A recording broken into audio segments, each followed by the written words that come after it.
Aturan dan cara bermain. Untuk aturannya yaitu yang pertama, setiap pemain harus memiliki sebuah batu kecil, kecuali yang menjadi babi. Batu kecil ini dinamakan telok. Yang kedua yaitu pemain yang menjadi babi dalam posisi merangkak atau berdiri, melindungi batu-batu kecil yang diletakkan di tanah. Yang ketiga yaitu para pemain harus berusaha mengambil batu-batu tersebut. Dalam mengambil batu ini tidak harus mengambil batunya sendiri. Kalau kebetulan batu teman yang terambil, ia dapat memberikan kepada pemiliknya. Yang keempat yaitu penjaga dalam melindungi telur-telurnya hanya boleh menyentuh pemain lain baik itu tangan, lengan, ataupun kaki. Aturan yang kelima yaitu pemain yang tersentuh akan menjadi babi. Yang keenam, jika pemain berhasil merebut semua batu-batu kecil, maka pemain menyembunyikan batu-batu tersebut. Dan aturan yang terakhir yaitu yang menjadi babi harus mencari batu-batu yang disembunyikan. Jika salah satu batu dapat ditemukan, maka pemilik batu tersebut berubah peran menjadi babi. Untuk cara bermainnya, yang pertama, pemain melakukan home pimpa untuk menentukan siapa yang menjadi babi atau penjaga dan membuat lingkaran selebar jangkauan penjaga. Yang kedua, pemain lain serentak mengelilingi lingkaran yang telah dibuat sebelumnya, kemudian masing-masing pemain meletakkan batu-batu kecil di tengah lingkaran. Yang ketiga, penjaga harus tetap melindungi batu-batu yang berusaha direbut oleh pemain lain. Pemain yang telah berhasil mengambil batu boleh terus membantu kawannya. Sementara itu, yang menjadi babi selalu berusaha melindungi batu-batu kecil tadi sambil menggapai dan mengejar pemain lain tanpa keluar lingkaran. Yang keempat, jika tersentuh oleh penjaga, pemain tersebut langsung menggantikan menjadi babi. Yang kelima, jika terjadi perubahan peran yang menjadi babi, maka permainan diulang lagi dari mulai mereka berebut batu. Yang keenam, jika semua batu bisa direbut, maka permainan dilanjutkan, yaitu dengan menyembunyikan batu oleh masing-masing pemain di sekitar area permainan. Penjaga betungkem atau memejamkan dan menutup matanya dengan tangan sambil menundukkan kepala. Dan cara yang ketujuh, setelah semua batu disembunyikan dengan mengatakan "wah" atau "sudah", maka yang menjadi babi boleh membuka matanya dan kemudian mencari batu-batu yang disembunyikannya tadi. Jika dapat menemukan salah satu batu, maka pemilik batu tersebut menggantikannya menjadi babi. Dan permainan lalu diulangi lagi. Jika batu-batu tersebut tidak berhasil ditemukan, maka si babi harus menjadi babi lagi dalam permainan berikutnya. Demikian permainan ini diulang terus-menerus sampai mereka merasa bosan dan juga lelah.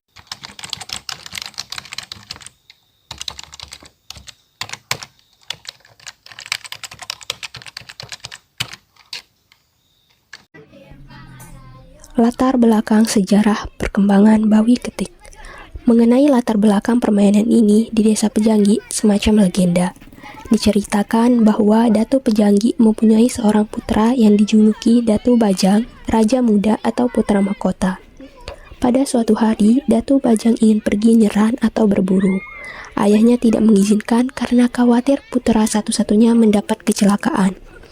Namun, karena Datu Bajang mendesak terus, maka atas persetujuan para menteri, ia diizinkan berburu dengan dikawal oleh beberapa pengawal kerajaan. Rombongan berangkat ke hutan dengan membawa alat perburuan dan bekal secukupnya.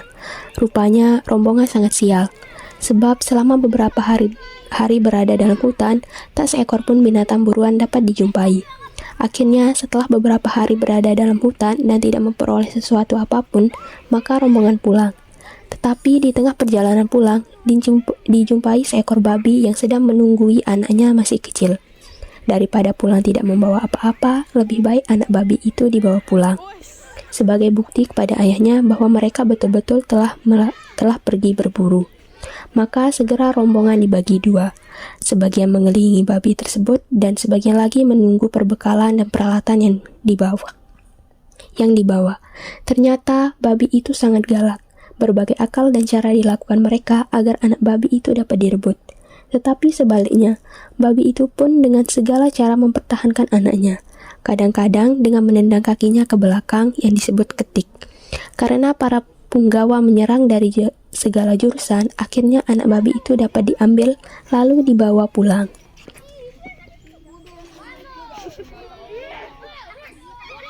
Induk babi itu sangat bersedih, namun tidak berdaya menghadapi lawan yang begitu banyak. Setelah memperoleh anak babi, rombongan pulang ke istana, melapor kepada Datu Pejanggi. Mereka menceritakan semua pengalaman perjalanannya sampai memperoleh anak-anak babi tersebut. Pengalaman para pengawal merebut anak babi dari induknya itu rupanya sangat berkesan. Maka beberapa hari kemudian mereka mengumpulkan anak-anak untuk diajak bermain seperti apa yang telah disaksikan. Sejak itu lahirlah permainan bawi ketik ini. Dari dahulu sampai sekarang, permainan ini sangat digemari anak-anak gembala di pedesaan. Fungsinya adalah sebagai hiburan. Ada sedikit perubahan dalam permainan ini. Dahulu, yang dipakai sebagai telur bukan batu kecil seperti sekarang, tetapi dari kompel kiring, yaitu kain yang digulung-gulung menjadi bulat seperti bola. Dahulu semua anak memakai sarung kalau hendak bermain bawi ketik. Perubahan lainnya adalah sasaran yang ditentang. Kalau dulu harus bakat impung, kena paha, sekarang cukup kena salah satu anggota tubuh. Ini disebabkan karena untuk kena paha lebih sulit daripada kena bagian tubuh lainnya. Seiring si babi jarang sekali bisa mengenai pahlawan. Hal ini menyebabkan permainan-permainan kurang seru karena babi selalu kalah. Apa nilai budaya yang dapat ditemukan pada permainan tradisional bawi ketik? Yang pertama, kebersamaan dan kerjasama.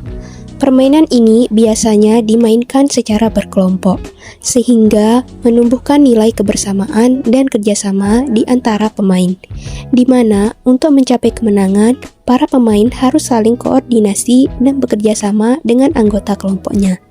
Yang kedua, sportivitas. Dalam permainan ini, terdapat aturan-aturan yang harus dipatuhi oleh semua pemain, sehingga melalui permainan ditunjukkan perilaku jujur, adil, dan menerima hasil permainan dengan lapang dada. Yang ketiga, strategi dan kreativitas. Permainan ini menuntut pemain untuk menyusun strategi dan berpikir kreatif dalam mengalahkan lawan. Hal ini dapat melatih kemampuan pemecahan masalah dan pengambilan keputusan yang baik. Yang keempat, nilai tradisional dan warisan budaya. Permainan ini merupakan salah satu permainan tradisional yang telah lama ada dan menjadi warisan budaya masyarakat setempat. Melalui permainan ini, kita dapat melestarikan dan menunjukkan penghargaan terhadap tradisi dan budaya lokal. Yang kelima, hiburan dan rekreasi. Permainan ini dapat menjadi sarana hiburan dan rekreasi bagi masyarakat, di mana aktivitas bermain dapat menghilangkan stres dan memberikan kesenangan bagi para pemain. Yang keenam, kepemimpinan dan tanggung jawab. Permainan ini memungkinkan rotasi peran, di mana satu pemain menjadi babi dan yang lain menjadi pemain biasa. Hal ini mengajarkan nilai-nilai kepemimpinan dan tanggung jawab, di mana pemain harus menerima peran yang ditetapkan dan menjalankannya dengan baik. Dan yang terakhir, ketekunan dan konsentrasi. Melalui permainan ini, anak dapat melatih ketekunan dan konsentrasinya, terutama pada saat mencoba untuk merebut atau melindungi batu-batu. Hal ini mengajarkan pentingnya ketekunan dalam menghadapi tantangan dan konsentrasi dalam menjalankan tugas. Adapun manfaat permainan ini dari berbagai aspek, yaitu yang pertama, aspek kognitif, dapat melatih kemampuan berpikir strategis dan pemecahan masalah melalui mengamati, menganalisis peluang, dan juga membuat keputusan.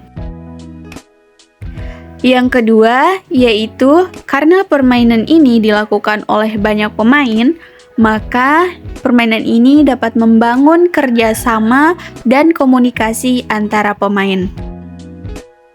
Kemudian yang ketiga, aspek fisik dan motorik. Pada permainan ini, aspek motorik bekerja seperti mengambil batu dan juga berlari dan berjalan, sehingga dapat melatih koordinasi antara mata dan tangan dan juga meningkatkan keseimbangan, kelincahan, dan juga kecepatan gerakan. Dan yang terakhir, aspek emosi dan kepribadian.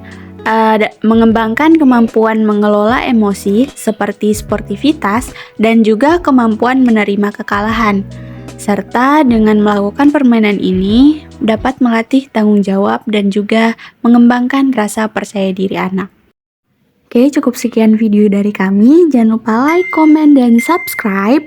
Dan jangan lupa juga share ke teman-teman kalian biar makin banyak yang tahu tentang permainan tradisional Nusa Tenggara Barat.